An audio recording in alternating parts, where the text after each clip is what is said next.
Okay, so today we will look into Assalamualaikum, Selamat Hari Raya everyone. We will look into lipid, okay, and a bit of lipid metabolism. Okay, this is the lecture overview, but I think this is not complete. We can refer here. Okay, so we will cover on importance of lipid and types of lipid, which is important for you, and also on the lipid metabolism. Okay, but we don't need to go into detail for lipid metabolism. This is the main structure that you need to know what happens in lipid metabolism. Okay, so basically you need to be able to understand why do we need lipids in our body. Okay, why basically we need fats in our body. What are the types of lipid that are present?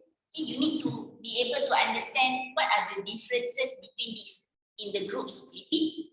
Okay, how do we further categorize them? For example, for fatty acid, okay, how do we categorize them into saturated based on what is? It could be based on structure, it could be based on function. Okay, you need to be able to identify that. And then that is for types of lipid. So moving to lipid metabolism, we have 3 different processes under lipid metabolism. So the first one, this is in order. Okay. The first one would be digestion. It needs to be digested first. So lipid will undergo emulsification and then digestion by enzyme. So after this, those that has been digested will undergo beta oxidation. Okay. So in beta oxidation, we have 3 further steps: activation, transport, and the beta oxidation cycle. Okay, under here we have 4 different steps. Okay, so this is in normal physiology, meaning in healthy person, this is what will happen up until lipid cleavage. Okay, but in certain cases, for example, you are experiencing prolonged fasting, or have you heard keto diet? So those who are doing keto diet, they are not taking carbohydrate, only fats or maybe protein. Okay, they will undergo, our body will undergo ketogenesis, another type of metabolism. Okay, and this has 4 further steps. I don't think we are able to cover this for today, ketogenesis, because it's a different process. So today we will look from importance, and then types of lipid based on their functions, based on their structure, and then the process of metabolism is to in normal physiology, or we call as in healthy person. Okay, so this is the overview of our chapter for lipid. Okay,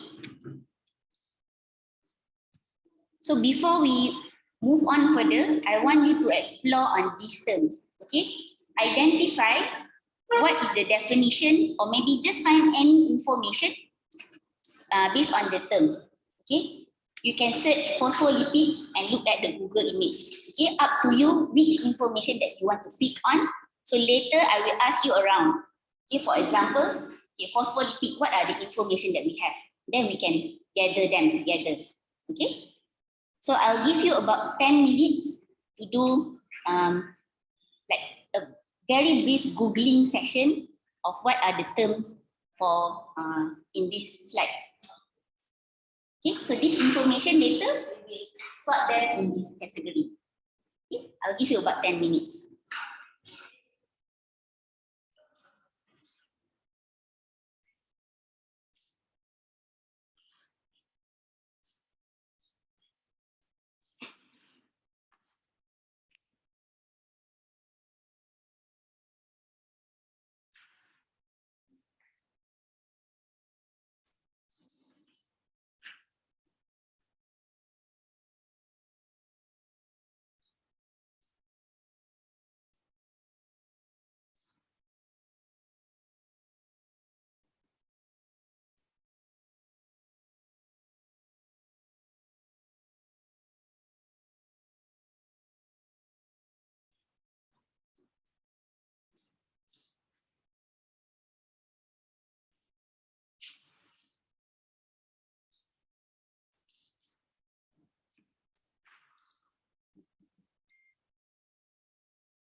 Okay, can you open the link?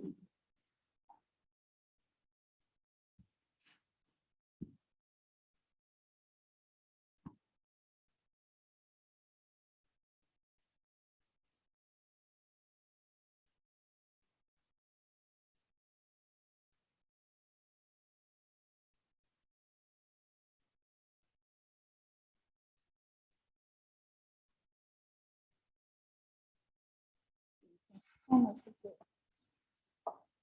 join the link.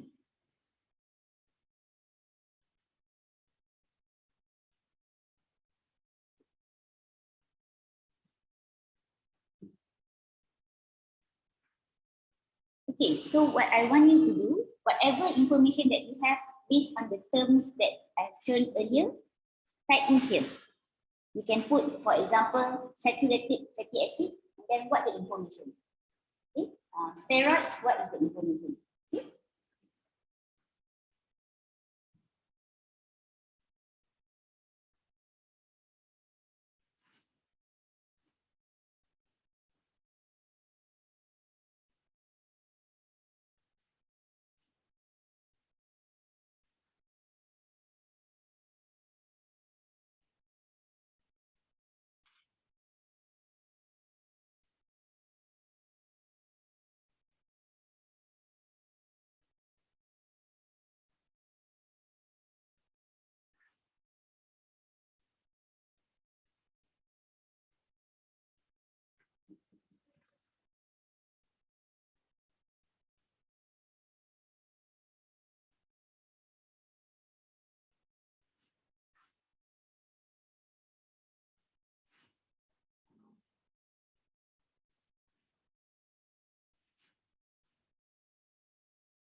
Okay, so let's look into the information.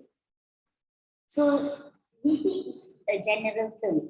Okay, the one that we have been calling like fats, fatty acid, and so on. There are types of lipids. Okay, so the general category would be lipids. So lipids are organic compounds. It's not synthesized in lab. For example, it's naturally produced and mostly hydrophobic. Hydrophobic means doesn't like water.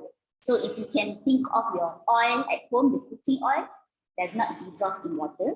So it's hydrophobic, present in various cells of the body. So I think you have included in the information, it's within our cell membrane, it's making our hormones, okay, things like that. They are present all over our body. And lipids are oxidized for energy. Okay, this is an interesting term.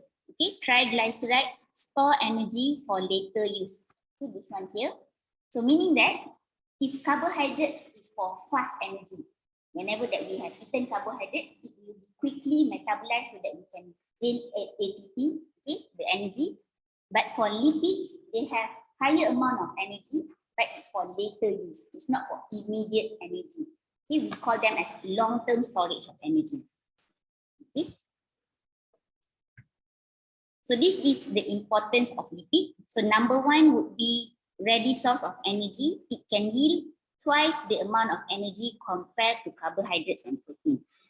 We have some information here. I think that's on store energy for later use. Okay. And then number two, thermal insulator. Okay. So now we are feeling hot, right? If you are in aircon condition, which place, which organ or parts of your body that you feel cold first? Your hands. Some maybe feel hands. The others? Feet. Rasa sejuk. Nose. Pedih kat hidung. Not as cold as that. So, do you feel whenever that you're in aircon condition, you feel the coldest first in your stomach area or abdomen? No, right? It's usually the ones that the thinnest. Kan, macam our hands, our feet, some may feel in nose, okay, some may feel around the ear, kan, kat area sini. So that's related to the amount of fat that we have in that area. Okay, that is why we call lipids important as thermal insulator, meaning it keeps heat in our body. Okay, so the area which have less lipid amount, they get cold easier. Okay, because they cannot, the lipids there cannot trap heat. I will draw this example we have. So this is layer 1.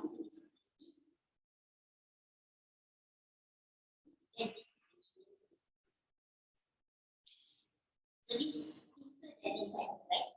So what happens if the thicker the amount of fat that is present, the more heat can be kept, or what we call as insulator. The heat will be escaped out. It will trap in this layer, so it will keep our body warm. Okay? For areas which have thinner layer of lipid, for example, our hands, our ears, so the amount of heat that is trapped or insulated is lesser. So that's why that area gets colder easier. So if you notice our vital organs located at our abdomen, they are protected from cold or temperature changes easily. Okay, that is what we call as thermal insulator. So for example, this information here prevents heat from escaping the body, thus keeping us warm. Okay, this one same information. Okay, so next would be importance of lipid, structural element of cell membrane, okay, that makes up brain and nerve tissues, for example. Okay, our phospholipid, the name itself, right? Okay, phospholipids, our cell membrane. So in chapter 2, we learn our cell membrane are semi-permeable, right? It does not permit everything. Some molecules may require channel transport protein. So it's not like an open access kind of gate. So phospholipid is semi-permeable. Some can go through, some cannot. Some require special gate. Okay, that is very important. If, for example, you have ingested contaminated food. So imagine if our cell membrane is permeable to everything, what will happen to us?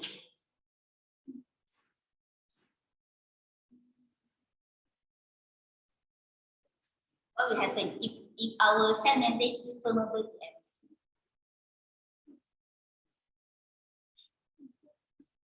Get sick easily. That's very simple.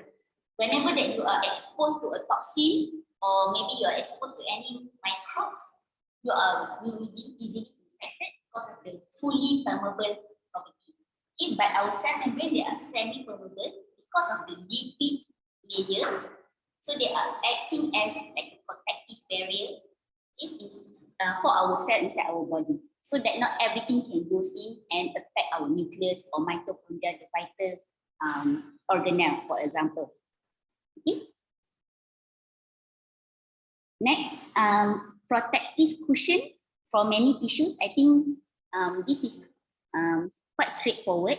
Okay, most our vital organs are surrounded with fat layers, or what we call as lipid layers, okay, to act like a cushion for them. Cushion vital organs like heart, kidney, liver, and spleen. Okay, but too much fat layer is very dangerous too. Okay, but we still need them to protect, okay, to act like a cushion.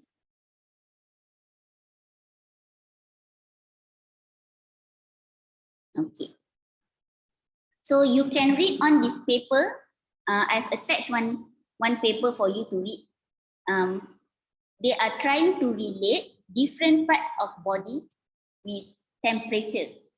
Okay, so higher fat percentage will have a lower skin temperature. So you can read on that. That's kind of interesting to know. You know, when you make jokes like, oh, kalau orang ni senang sejuk, okay, dia kurang lemak. Kalau dia macam lambat sejuk, so macam dia banyak lemak. So that's actually very scientific, okay? Relates to the amount of fat that we have. Okay, so that is on the importance of lipid.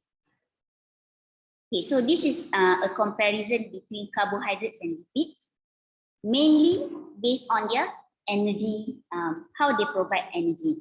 Okay, carbohydrates usually for short-term storage, fast but short-term. But for lipid, they yield higher amount of energy, but for long-term, not immediate. So for example, if you are going for a marathon and you feel tired, don't go for fried chicken or something oily. Okay, take something sweet, because that is for immediate energy. You are losing energy, so you require immediate replenish of energy. Okay? But if you are fasting, better for you to take lipids in your pre-meal before you start fasting, for example, okay, because it can sustain your energy longer. And another comparison would be in terms of their solubility in water. Of course, carbohydrate, sugars dissolve in water easily compared to lipids. Mostly, they are insoluble in water, okay, which makes the property semi-permeable. Okay, if they dissolve in water easily, then we don't really have a cell membrane, because it will dissolve in our bloodstream. The cell, upon contact with water, then it can dissolve.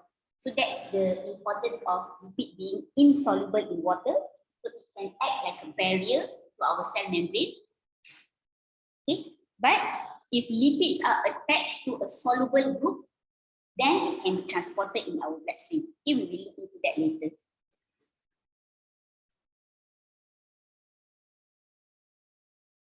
Okay, so how lipids are stored as energy? We learn in here, beta oxidation. So this process, beta oxidation, will give ATP, okay, which will be stored as our energy.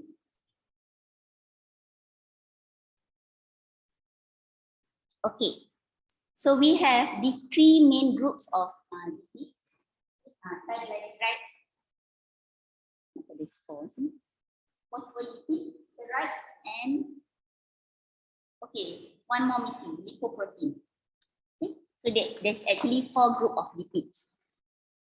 Phospholipids, triglycerides, which is the combination of glycerol and fatty acid, and also the steroid group.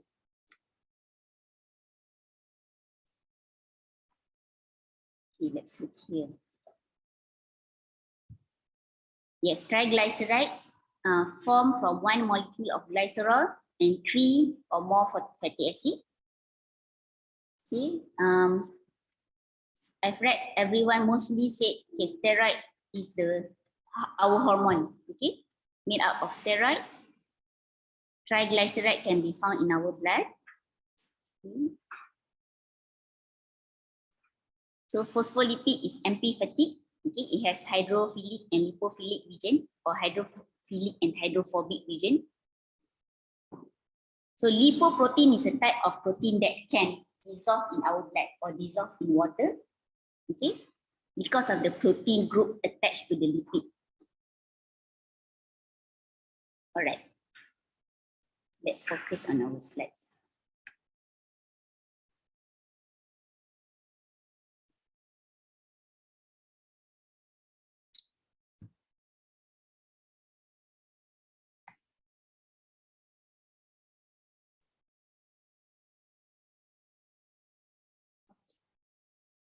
So the first group is the triglycerides.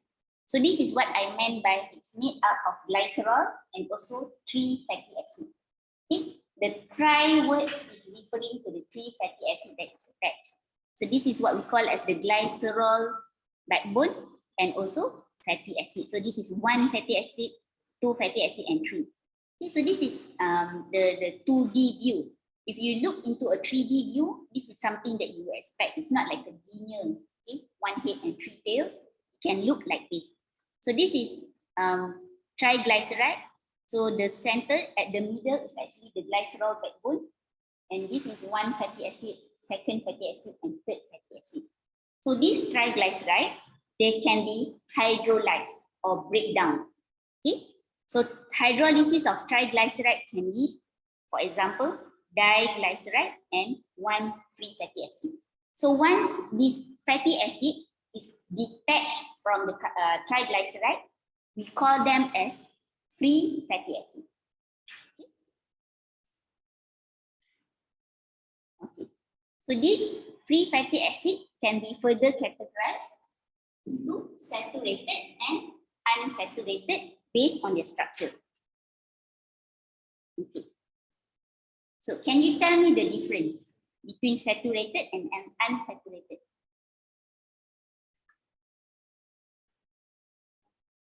Double bond between carbon group. Saturated don't have carbon double bond. Okay. So the main difference between saturated and unsaturated would be the double bond between carbon groups. So it has to be fully explained. Okay, the main difference would be these carbon groups, they don't have double bond. So it's only single bond. But for unsaturated, within their carbon, what we call as carbon backbone, they may have double bond. So this double bond can cause the structure to become tilted macam ada bengkok. So usually for saturated fatty acid, it's like in a linear form, but unsaturated they may have tilt, okay, sengit-sengit sikit macam ni because of the presence of double bond. So that is the main difference of saturated and unsaturated. Okay. So saturated fatty acid. So these are the examples of food that contain saturated fatty acid. So do you think which one is better, saturated or unsaturated for our diet? Have you heard macam nak makan mana satu?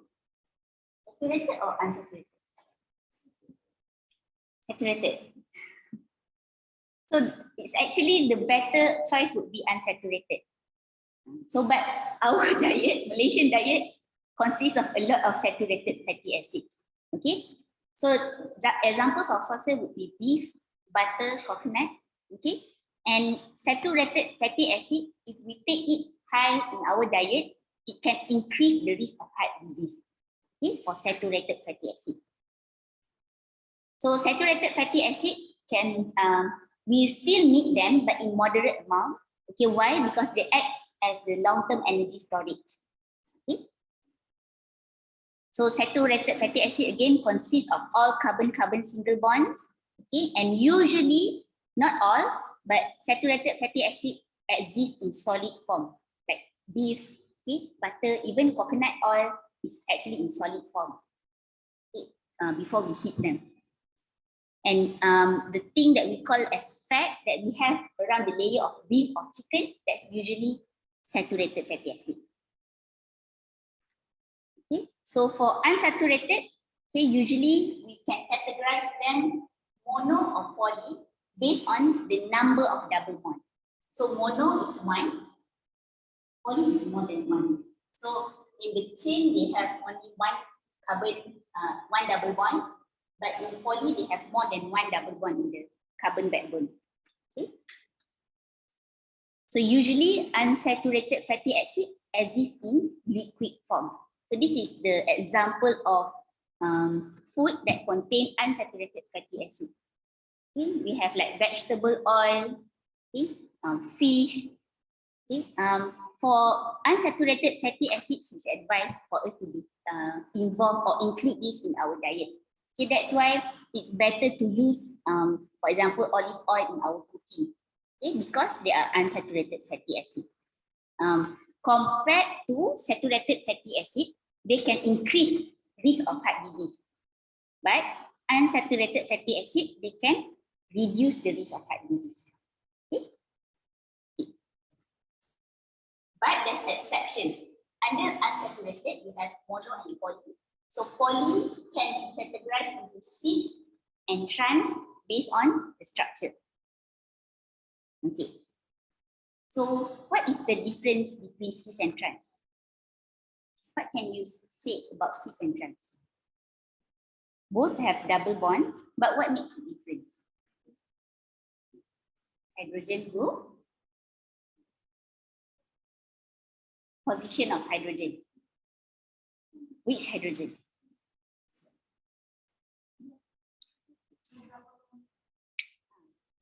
So for cis, it's on the same side.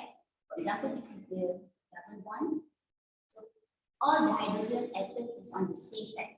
It's here and here, or it's here. It's on the same side. But for trans, it's opposite. It's usually this is the carbon chain. That is the hydrogen.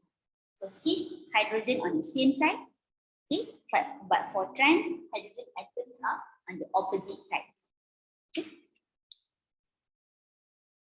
Okay. So the most naturally occurring fatty acids would be cis, okay, the ones with the same side, and hydrogenation can lead to trans fatty acid.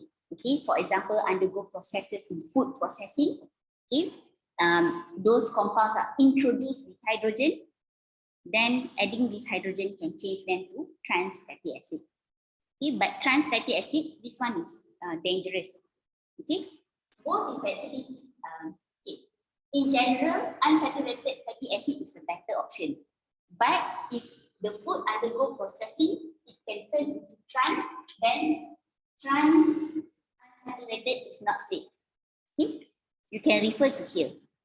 So trans unsaturated can increase the risk of heart disease. Okay, so that is why there are some activists that are like protesting the processing of food.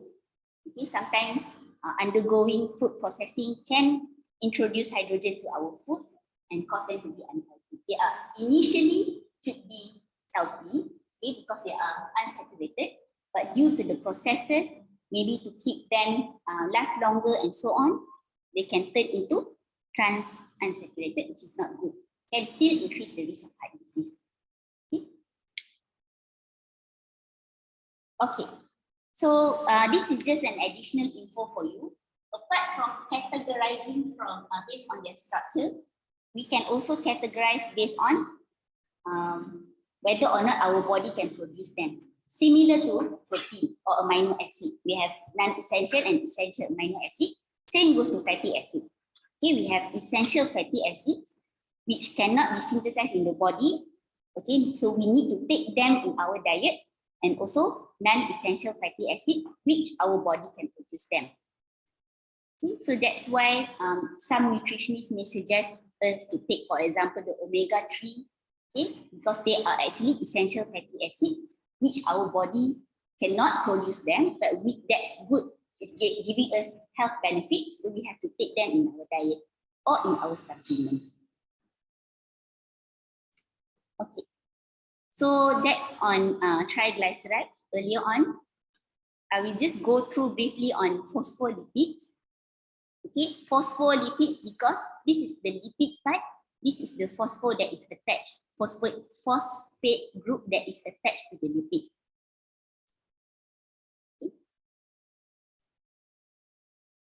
Okay, the next grouping would be steroids or sterols.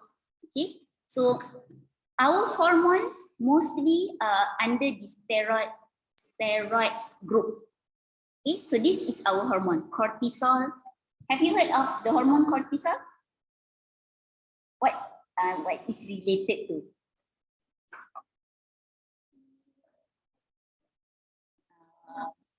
Bukan. cortisol is our stress hormone, like right now. So cortisol is our stress hormone.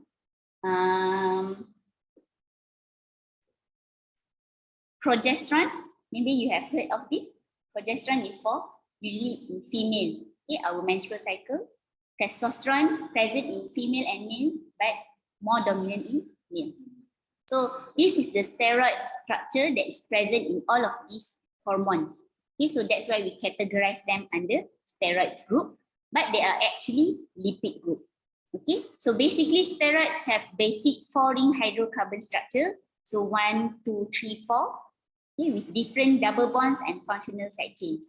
So these side chains make them different from each other, but all of them share the common structure, which is this 4-ring hydrocarbon. Okay. Example of steroid would be cholesterol, okay, which is an important component in our cell membrane. Within the phospholipid bilayer, we have cholesterol attached. We have it here, okay. Embedded to our phospholipid bilayer is actually a cholesterol group, okay. And cholesterol is actually very important as a precursor for hormones and also things like vitamin D and bile acids. So if people were asking you when, these days we have a lot of supplements, right? People selling health products. So we cannot be eliminating all the cholesterol in our body. We still need them because it's the precursor, for example, for our vitamin D, for our hormones. So excessive intake of supplements that can reduce cholesterol in our body is bad as well. Okay? So you need to remember that. Okay, saturated fats that originate from animals have a lot of cholesterol component compared to the unsaturated. So that's making these unsaturated more favorable in maintaining a good health because it has a low amount or the sufficient amount of cholesterol. Okay, too much cholesterol can block our arteries. Okay, that's when we have heart attack. So this is just an example to show you. Okay, so cholesterol is important, okay, to maintain the component of our cell membrane, fluidity of our cell membrane. Okay, but too much cholesterol, this is what will happen. Our artery will be narrowed. If you remember physics, the more constrict the vessel is, the higher the pressure. Okay, so we don't want that to happen. We only need a moderate amount to maintain the integrity of our cell membrane. Too much can lead to high pressure and things like heart attack or heart failure. Okay, another trending issues regarding steroids would be anabolic steroids. This is more common in male or those who are involved in bodybuilding. Okay, so what happens? These so-called athletes, okay, they will take anabolic steroids, okay, to increase the rate of transcription of gene, okay, which encode actin myosin protein, the main components of muscle. So steroids can also lead to production of a lot of our muscle tissues. So in general, the more anabolic steroids that we take, the thicker our muscle tissue will be. So that's the aim of bodybuilders. So they need a thicker muscle. Okay? But anabolic steroids are famous to be harmful to our liver, okay, because they are anabolic taken from outside. Okay? They can also inhibit production of reproductive system. They can interfere with our existing hormones, leading to infertility. Okay? And if females are taking anabolic steroids, they can develop male characteristics, macam beard, beside, and a more macam broader shoulder, macam tu. Okay? So you can read on this.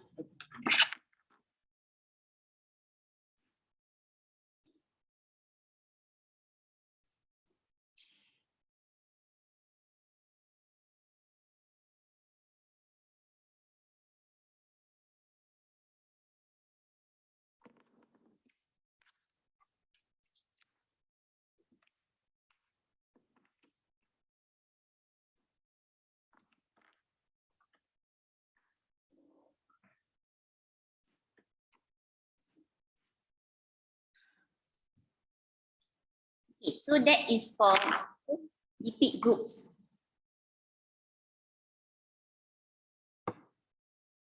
Any question?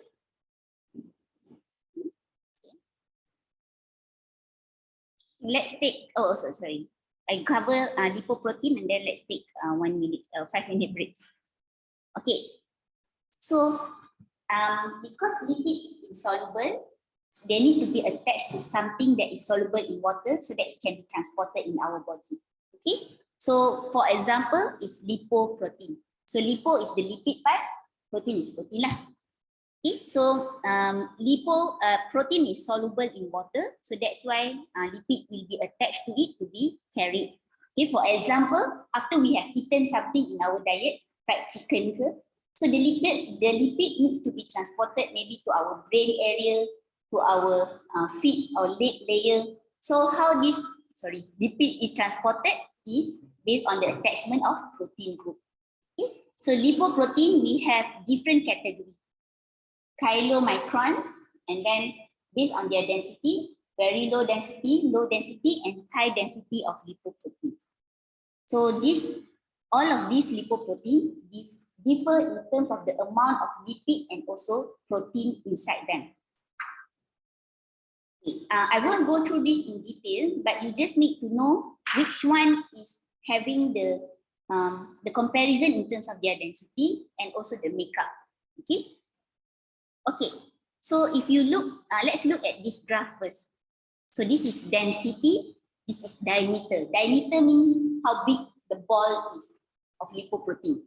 Okay, so we have over here the largest lipoprotein, largest because diameter is, for example here 1000. So largest lipoprotein is kilomicron, but if you look into carefully, the density of kilomicron is only 0.95. So the x-axis here menurun, nampak tak dia terbalik. This one is the lowest density, here is the highest density. So kilomicron besar tapi ringan, it's like balloon. Okay, besar because of the diameter, but density is the lowest. Okay, compared to, for example, high density lipoprotein. HDL is high density lipoprotein. They are the smallest, tapi paling berat. Okay, density is the highest. Okay, so why does this happen? Because of the makeup here. Okay, kilomicron is mostly made up of triglycerides. For illustration purpose, you can see only one protein is attached. So dia tak berat. Okay, and also cholesterol is very minimal. Majority would be triglycerides and also phospholipids. This is the phospholipid layer. Triglycerides is trapped inside. Okay. Compared to high density lipoprotein, they have more protein group that is attached. Okay. But inside them, they have a lot of cholesterol, making them heavier. Okay. But less triglycerides. Okay. So these are the comparison based on just different presentation, but you need to know in terms of comparison in terms of density and also size. Okay. So HDL is considered the good lipoprotein or good cholesterol. Okay, because the cholesterol is trapped inside like this. Okay, but these are the bad lipoproteins. So this one you don't need to know in detail. Okay, but just to show you. This lipoprotein, they act like a grab car, like a taxi to transport the proteins. Okay. For example, we have, let's take one over here. Let's start from here. So the dietary fat is the one that we have ingested, we take from our diet. So this will be processed in our intestine. So who will transport this fat to other parts of our body? Kilomicrons. So these kilomicrons, they can travel through capillaries. Okay, and then they can be transported to, for example, our muscle tissue or the existing adipose tissue in our organs. Okay. We also have, for example, endogenous, dietary cholesterol produced or processed in our liver. So from liver, who will transport? If from intestine, kilomicrons will be transporting. From liver, VLDL, that the one who will be transporting the fats to, for example, our muscle tissues, carry in our capillaries. Okay, so that's the difference between each lipoprotein.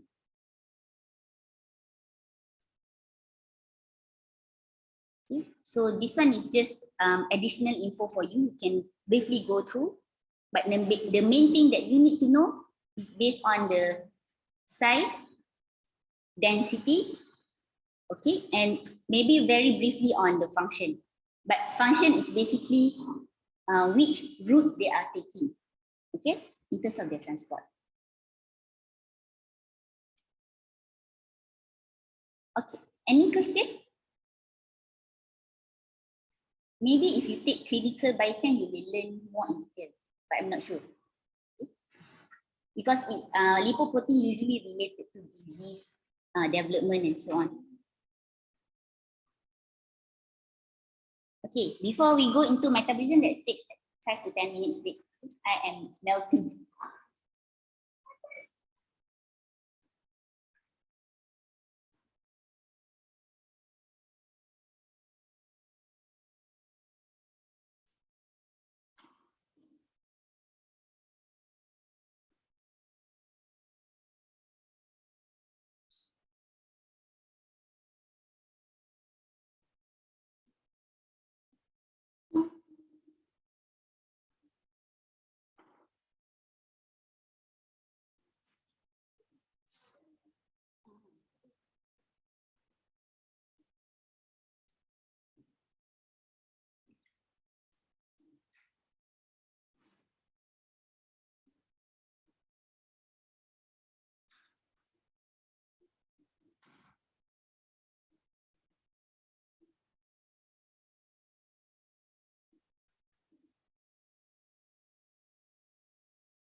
So next would be metabolism.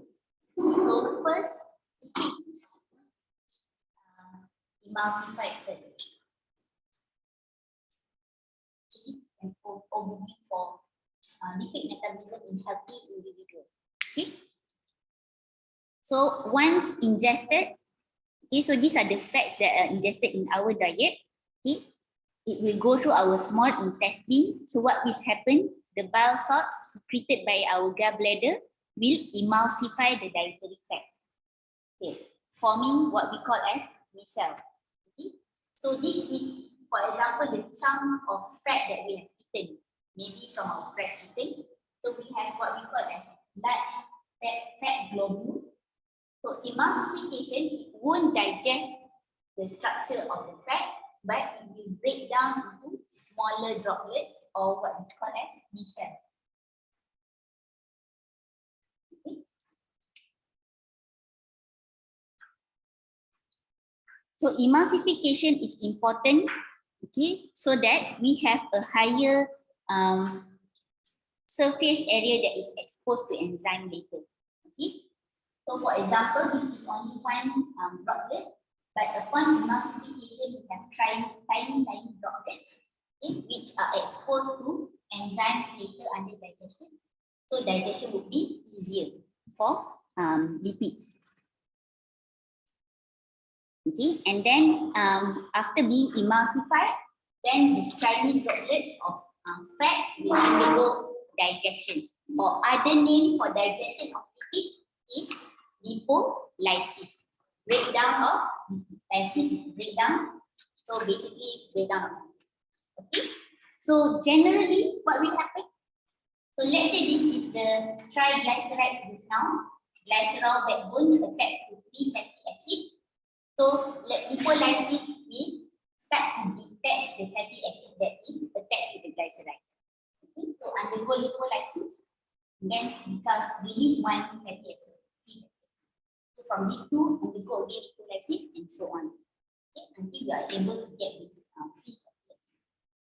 So this free fatty acid is involved in beta oxidation for energy. So the aim of lipolysis is eventually so that we can get free fatty acids in. Okay. And then, so this is what happened. It will be transported, okay, to our tissues and so on, so that beta oxidation can take place. Okay, so you need to remember digestion of lipids does not start in our stomach, but in our small intestine. It has to start with emulsification and then followed by digestion. Okay? Little or no digestion occur in the mouth or stomach because the enzyme involved in lipolysis, which is lipase, the general name would be lipase, only present in the small intestine.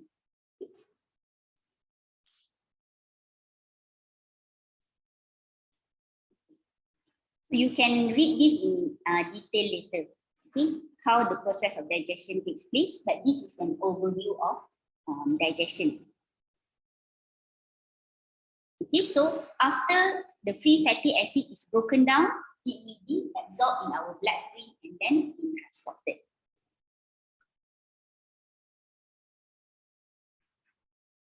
Okay, you can read this again. You have to go through this, but I provided you with the overview of the process. Okay.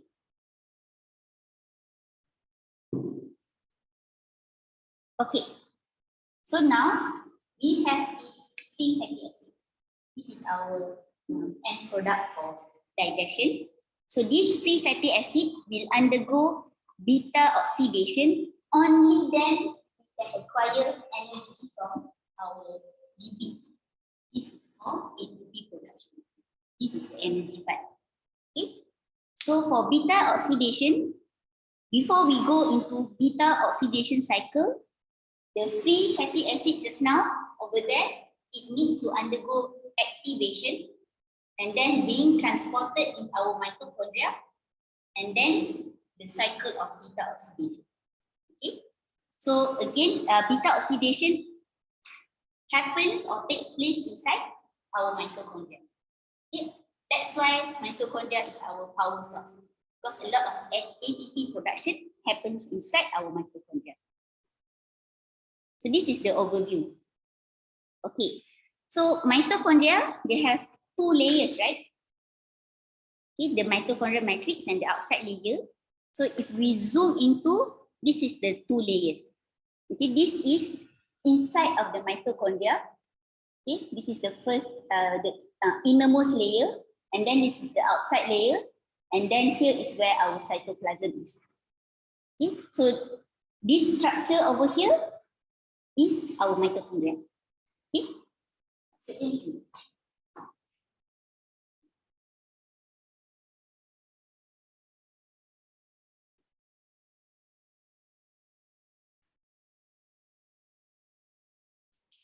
so that structure over here is showing you the cross section from here and here. So this is the first layer, and the one teach you. This is the second layer. Yeah, inside.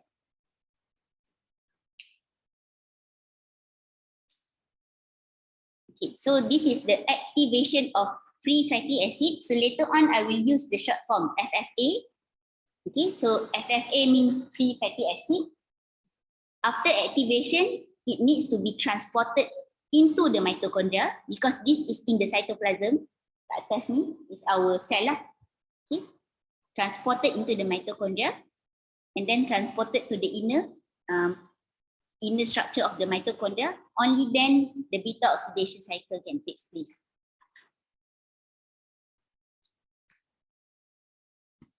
Okay. So beta oxidation starts with activation. So what will happen? This free fatty acid just now, it needs to be activated to an active state. So the active state of fatty acids is acyl-CoA. So activation of free fatty acid is basically conversion of free fatty acid into acyl-CoA. This is the general idea of activation. Inactive state, this is active state. Acyl is actually other names of fatty acid. So kenapa dia activated? Why acyl-CoA is activated? Because of the CoA group that is attached to the fatty acid. Okay, sebenarnya dia fatty acid plus CoA. Okay. But to differentiate them, after activation, it now forms acyl-CoA. Okay. So this is when this free fatty acid, okay, in the presence of ATP and a CoA enzyme, okay, now they will form acyl-CoA, and this ATP will be broken down into AMP. Okay, so this activation happens outside of the mitochondria, meaning it needs to happen. So let's say this is the cell. So free fatty acid from our intestine travel, masuk inside our cytosol. So this is where the activation takes place. Free fatty acid will be activated outside.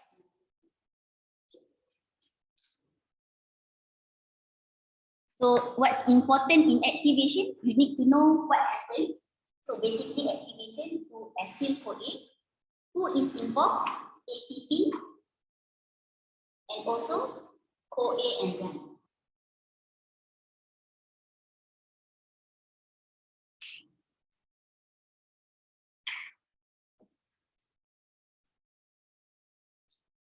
Okay. So what will happen? The formation of acyl-CoA is described here.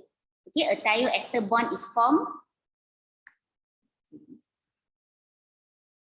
Okay, a thioester bond is formed between the carboxyl group of fatty acid and also the coenzyme A.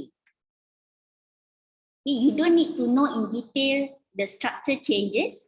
Okay, just sufficient if you know despite who is involved, who will be changed with presence of ATP and also the enzyme. Okay, so this is the transport part.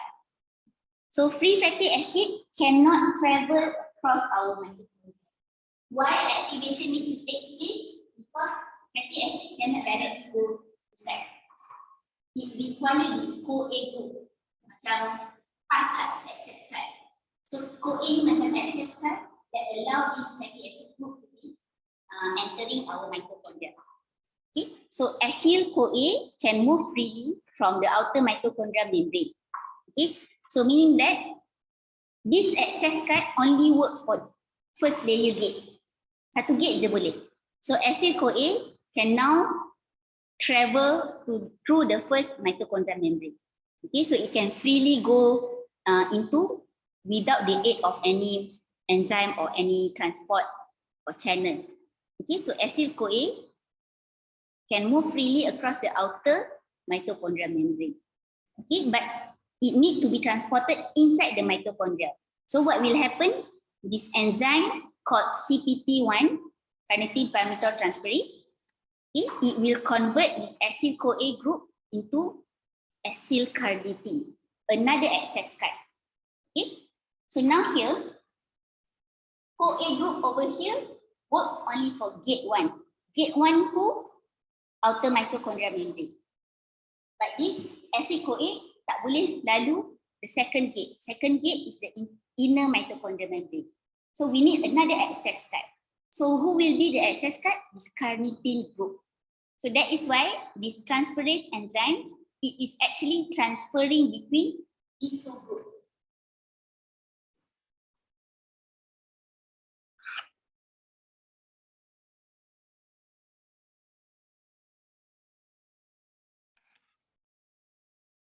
So we have acyl CoA, then we have carnitine combined together with the presence of enzyme CPT, the transferase, because it's a transferase. You can transfer between this one and this group. So now we have acyl carnitine and release the CoA group. So now this access card only works for outer mitochondrial membrane, but this one works for the inner mitochondrial membrane. So we need this access card to be attached to the fatty acid changes now. Now with the aid of this enzyme, we have the new access card, acyl carnitine, that can go through the inner mitochondrial membrane.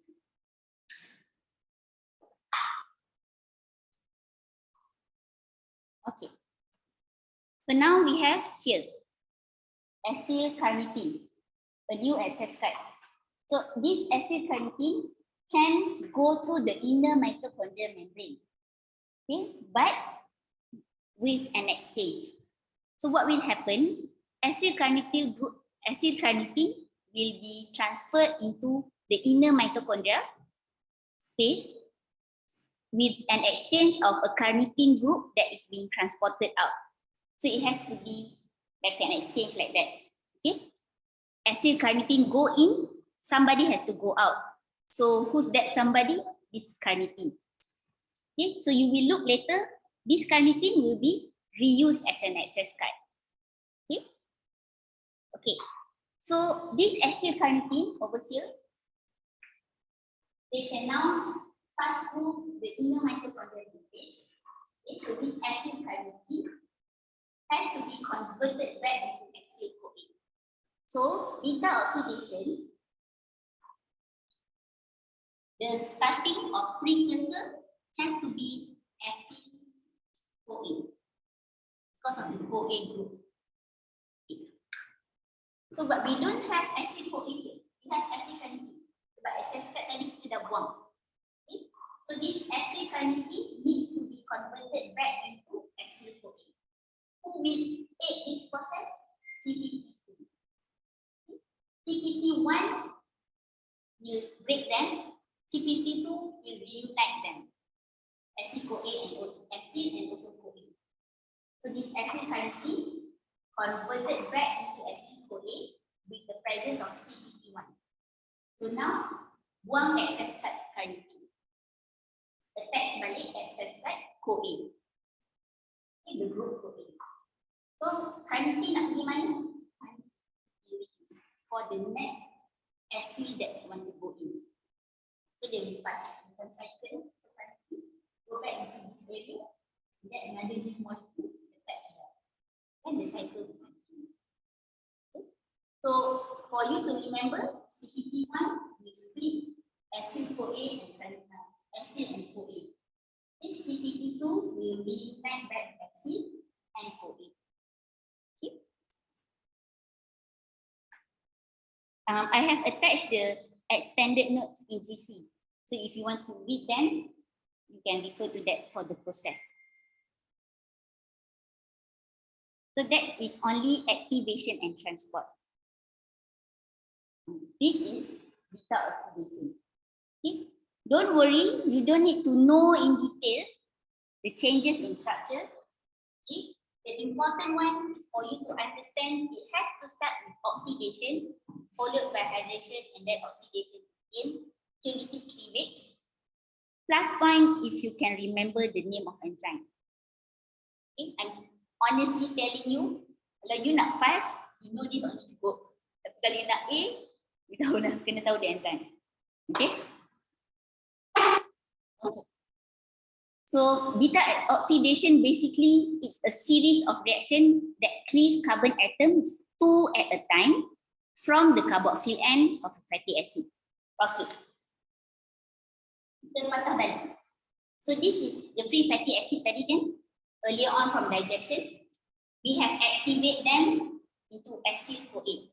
It's actually free fatty acid attached to a CoA group. Tapi because we want to differentiate them, we call them acyl-CoA. But it's actually the free fatty acid. So it's attached to acyl-CoA. So now, in beta oxidation, this acyl-CoA will be cut because dia panjang. Fatty acid tadi is a chain, right? Kita tengok tadi saturated, it's a chain of fatty acid. So in beta oxidation, we are trying to cut them down because the process of cutting will eventually yield ATP, energy that we require. Okay? So this is the starting point. If in carbohydrate metabolism, starting point is glucose 6-phosphate and so on.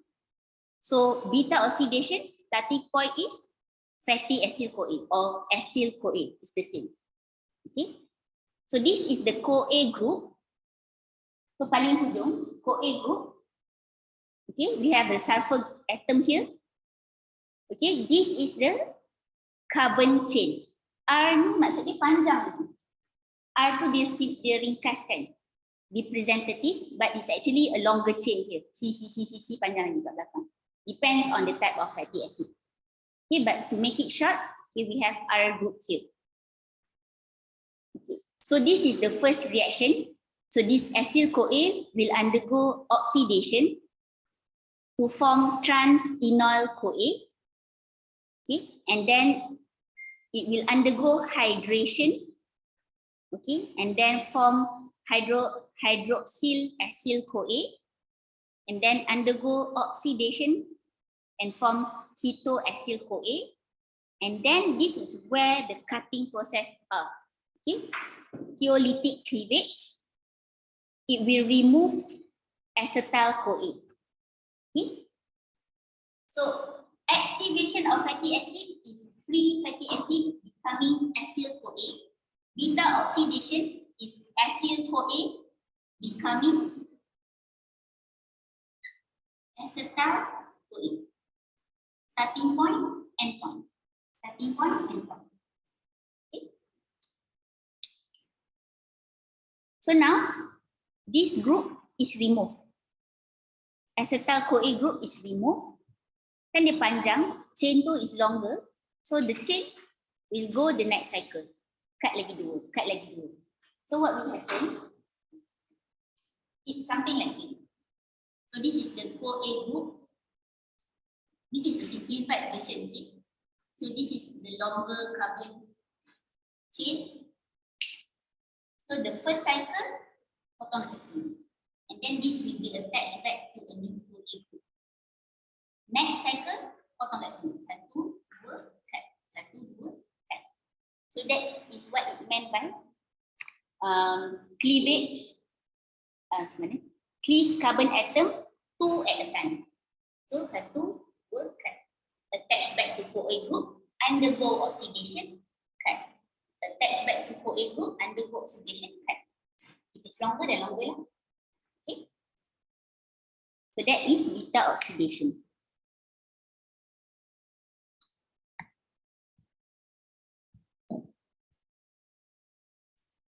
So this is just another example. If you don't understand cycle, flow macam ni pun boleh. Okay. Okay. So this, why do we need this acetyl CoA? We want to produce acetyl CoA from beta oxidation. Why? Because this acetyl CoA can be oxidized into carbon dioxide and water, okay, via the TCA cycle, citric acid cycle in the mitochondria, okay, and complete the oxidation process. So this is the fatty acid having an odd number are oxidized in the same way. Okay, it's just that in the final round, okay, one molecule of acetyl CoA and one molecule of propionyl CoA is produced, rather than 2 molecules of acetyl CoA. Okay, if the fatty acid has odd number of carbon atoms. So basically, in general, why beta oxidation is important? Because we want acetyl CoA. Why do we want acetyl CoA? Because this will enter PCA cycle, the same cycle as carbohydrate metabolism. Okay? PCA cycle is important because of ATP production. Okay, this is just to show you how the number of carbons is affecting the number of oxidation cycle.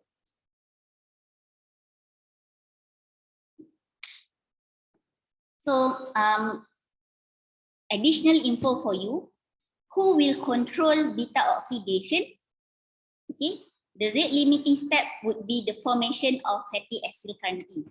When we say rate limiting step, meaning who will control?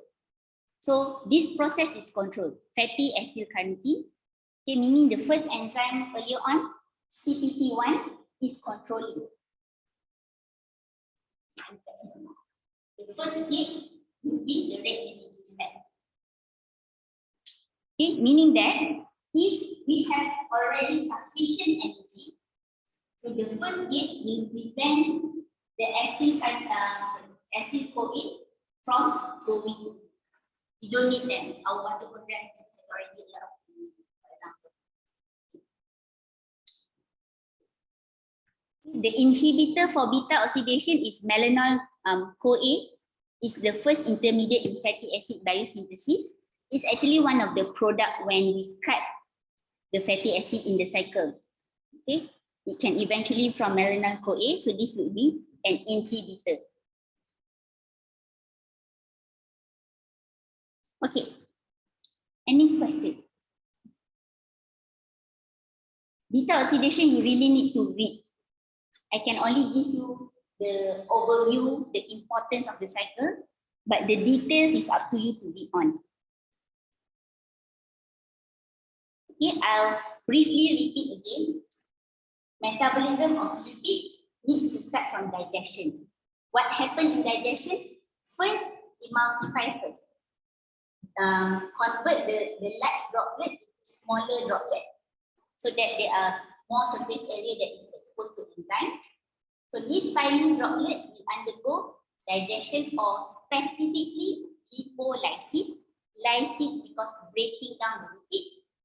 And the general enzyme used in this would be, of course, lipase. Okay? So what will happen in digestion? Generally, from triglyceride, we are trying to produce a lot of free fatty acid. Okay? We are trying to produce free fatty acid. So after we have produced free fatty acid from lipolysis, this free fatty acid will be transported, okay, from the intestine to our cell around our body and enter our cell. Okay. This free fatty acid will undergo beta oxidation. Before this free fatty acid can be used to produce ATP and so on, it needs to be activated. Okay. So activation means this free fatty acid will have an access site we call as CoA enzyme. Okay. So this coenzyme A. So this CoA will be attached to the free fatty acid, and now we have a new molecule called acyl-CoA. So the free fatty acid now has the first access site. So acyl-CoA will allow those free fatty acid to enter the first layer, the first gate of mitochondria. It's CPT1. Okay, and then within that area, acyl-CoA will be converted into acyl-carnitine, because carnitine is actually the access site for inner mitochondria. Okay, now convert acyl-CoA, remove the first access site, get the second access site, which is carnitine. Now we have acyl-carnitine. Now it can be transported inside the mitochondria. Okay. So acyl-carnitine cannot do anything. It needs to be converted back into acyl-CoA. Okay. So if CPT1 is to attach CoA to acyl-1, here. Oh, sorry. CPT1 will split CoA from the acyl. CPT2 will join back the CoA, reunite back. So now the access carnitine, where will it go? It will be reused for the next acyl-CoA that is coming in. Okay, so now acyl-CoA will undergo beta oxidation. So the cycle. So starting point of beta oxidation would be acyl-CoA, and it will undergo oxidation, hydration, oxidation, and cleavage. Cleave 2 carbon at a time to eventually form acetyl-CoA. Acetyl-CoA, why is it important? It will go PCA cycle or the Krebs cycle and produce ATP. So it's a very long journey until ATP. That is why it's not for fast energy. Long term, yes, but not for fast now, because it has to go through a lot of things before it can enter PCA cycle. Okay. That is what happened in healthy. We have another process for during fasting. Okay.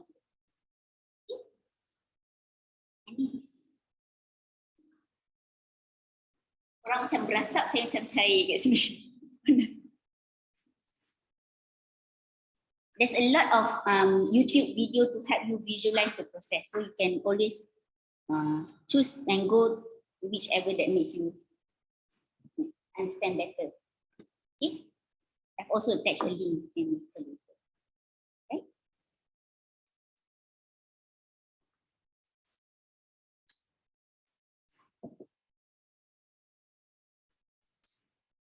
Okay. If you don't have any question, I'll brief you a bit on your mini project.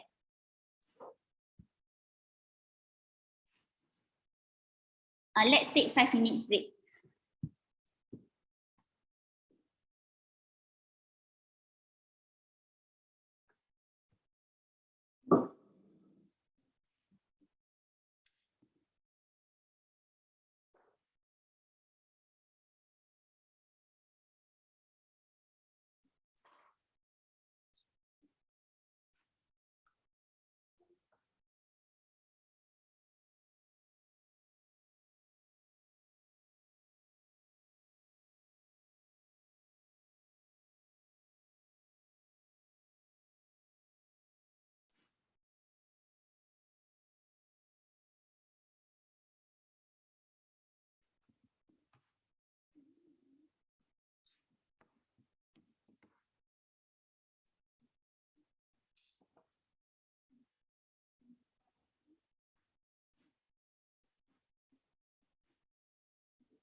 Okay,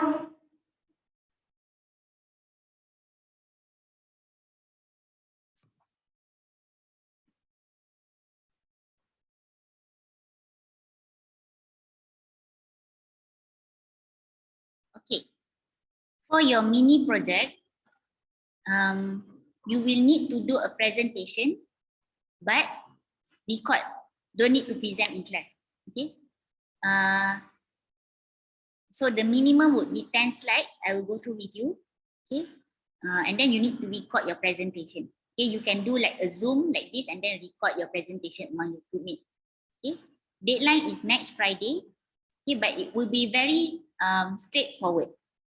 I'm leaving the choice to you. You can pick either of these topics from 1 to 5, whichever that is convenient to you. My advice, pick topic 1, insulin and glucagon, because you are seeing them a lot in this subject.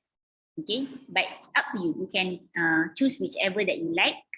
Okay, and then create a presentation with this content.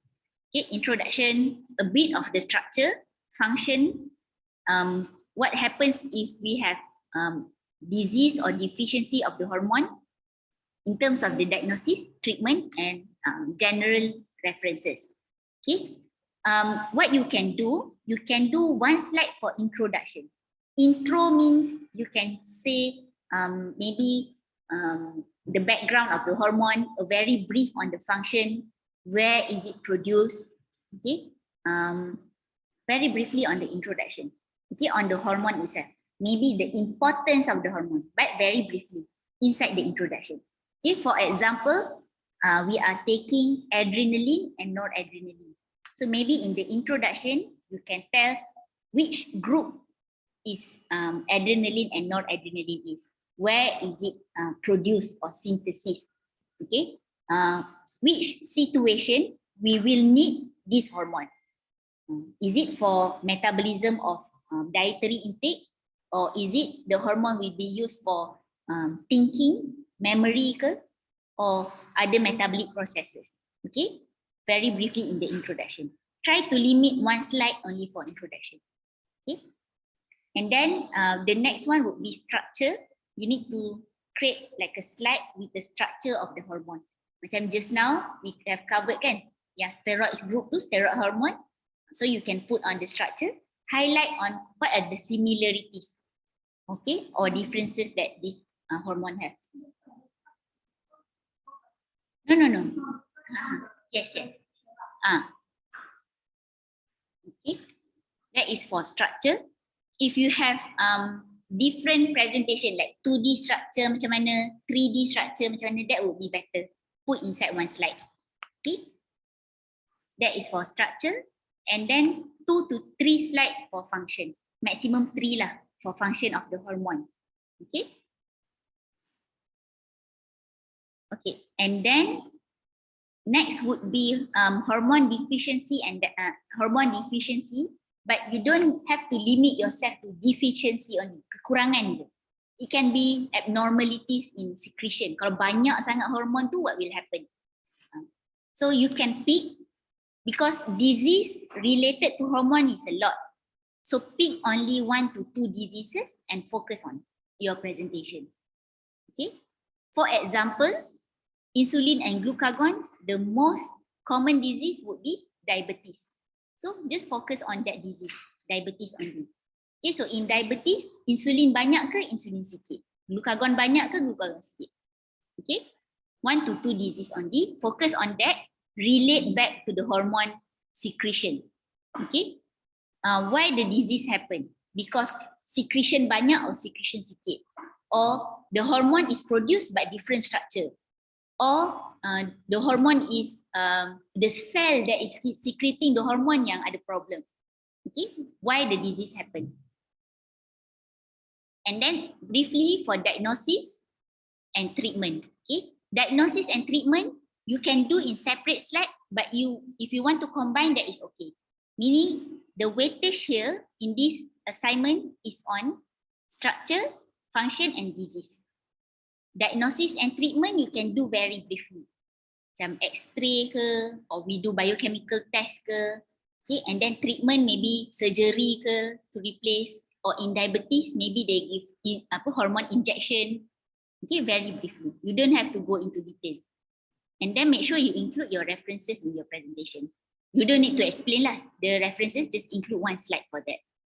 Okay, so for your mini project, your submission ada dua. The slides only that you have prepared, and also the recorded presentation. I want to do in class tapi we don't have time to cover our topic.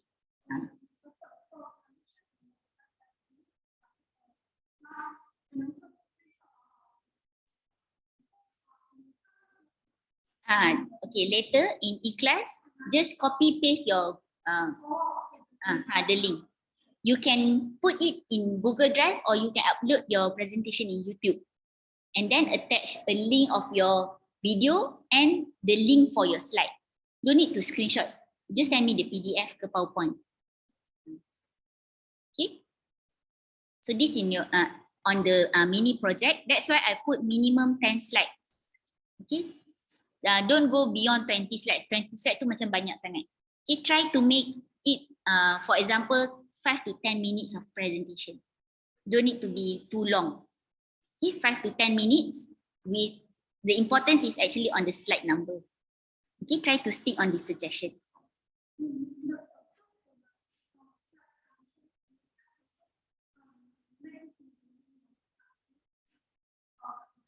Just submit the Word document with both link, video and slide link.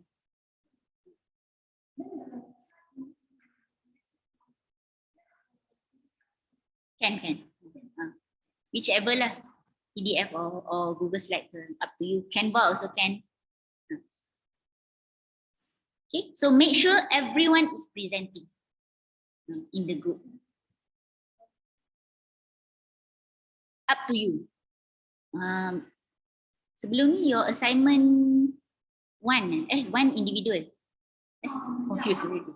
One group kan? Berapa orang? 3. You can stick to that group.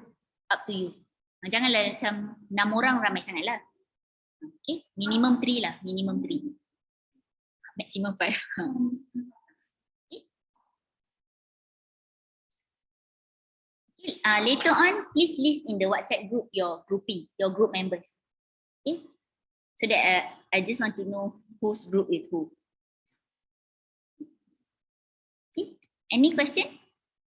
Mini project?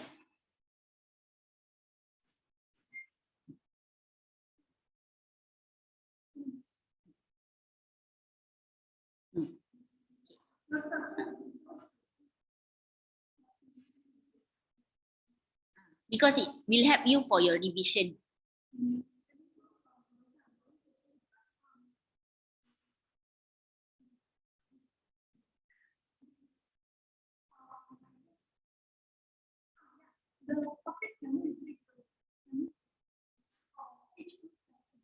It's okay. Can be the same topic.